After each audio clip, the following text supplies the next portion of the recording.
English shorthand 120 words per minute. Tamil Nadu speed papers higher grade. October 1952 paper 1. Please get ready, start.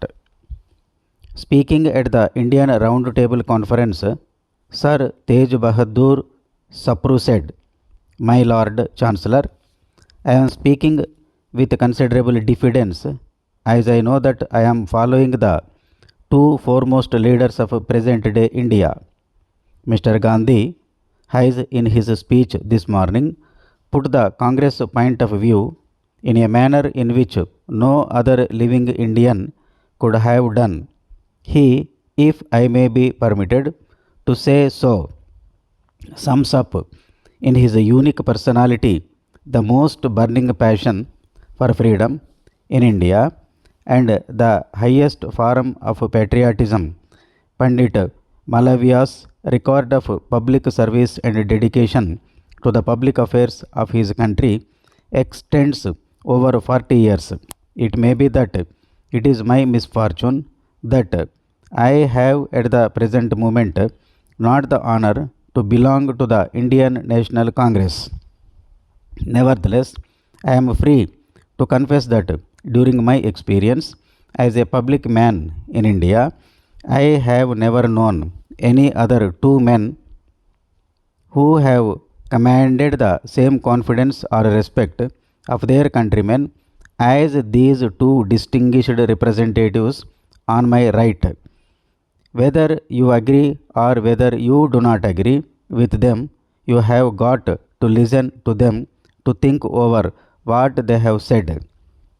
And speaking for himself, I venture to think that the note which Mr. Gandhi struck this morning is one full of hope. I do not despair that before this conference is over, Mr. Gandhi, who can lead public movement as no one else has led them in other times, will have established his reputation all over the world, not merely as a great leader of public movements, but as a great constructive statesman. If I may be permitted to remind you all of what a famous statesman in philosophy said, once it is only pygmies who destroy, it is giants who build. I have not the least doubt that notwithstanding anything that may be disturbing to the minds of certain members of this conference, in Mr. Gandhi's speech, you will find that Mr. Gandhi has got a great deal to contribute in the way of constructive statesmanship so far as this conference is concerned. My Lord, the critics of the last session of the Round Table Conference in England and in India have not been few. The question has been broadly asked both in your country and in my own country, whether the last session of this conference was at all a success. We have been told by some of our countrymen and by some of your countrymen, including among them men with long experience of administration in India, men who have occupied the position of governors, that the last session was a failure, that it arrived at no definite conclusion, and they have ventured to prophesy that this conference is also going to be a failure. Let me say with all respect that I do not share that view at all. If I were to point out one single element regarding the success of the last conference, I would say that no greater tribute to the work which we carried on last year and early this year could be paid than those who withheld their cooperation last year should have this morning offered their cooperation in such a generous manner. Let those critics remember this always. I have never for a moment thought that the task of constitution building, however pleasant it may be to theorists, is really an easy one when you apply yourself to it in a practical way. No one need remind us of the difficulties that lie ahead. No one need tell us that we have in India a country where you have many religions and many traditions. We recognized that, we have always recognized that, but I feel sure that every one of us here has come with a full determination that we shall not do anything which may widen those difficulties.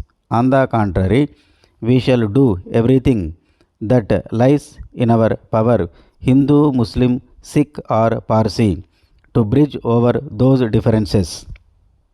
I am encouraged in that hope by the presence of Mr. Gandhi, for whatever difference may divide you from him, on one point, I feel absolutely sure that Mr. Gandhi, the Mahatma, is, has been, and I have no doubt will continue to be absolutely non communal in his outlook. With him, I feel sure the freedom of India does not mean the freedom of the Hindus. It means the freedom of everyone who is in India, whatever be his nationality, whatever be his religion, and whatever be his creed. I have always maintained that one of the greatest duties which we are called upon to discharge at this conference, if not the greatest, is so to arrange things that we may be able to say to the world that we have settled our domestic differences, and that whatever differences may have divided us is in the past, they will not divide us in the future. I feel confident that Mr. Gandhi will apply himself to his great task. From the Secretary, Indian Insurance Companies Association, Churchgate, Bombay, to the Controller of Insurance, Ministry of Finance, Government of India, New Delhi. Dear Sir, I am writing on behalf of the Indian Insurance Companies Association, consisting of more than 20 leading insurance companies in the country. Insurance companies are no doubt aware that the Government of India and state governments do not ordinarily insure the government property but carry their own risks.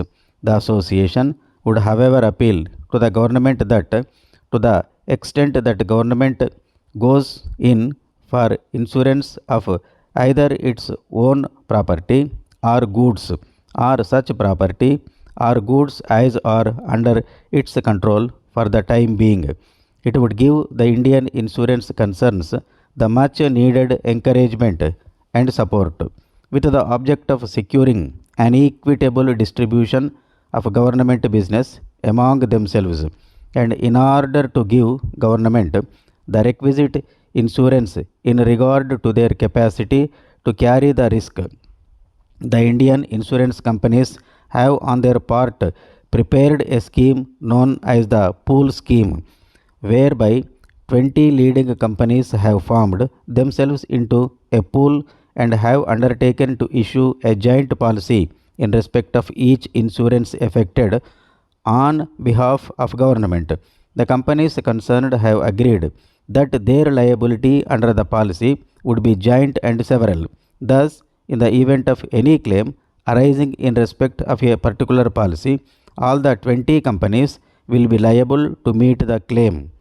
In case the claim requires to be established in a court of law, government would be at liberty to proceed against any or all of the 20 companies, though normally it would be sufficient for it to proceed against one or two of the big companies. I may add that the members of the pool scheme have their own agents abroad in the United Kingdom, France, United States, etc., and they will be only too glad to cover government property in those countries if given an opportunity. I have been directed by my association to bring the above scheme to the notice of the Government of India and through them to all the state governments for their favorable consideration. Yours faithfully.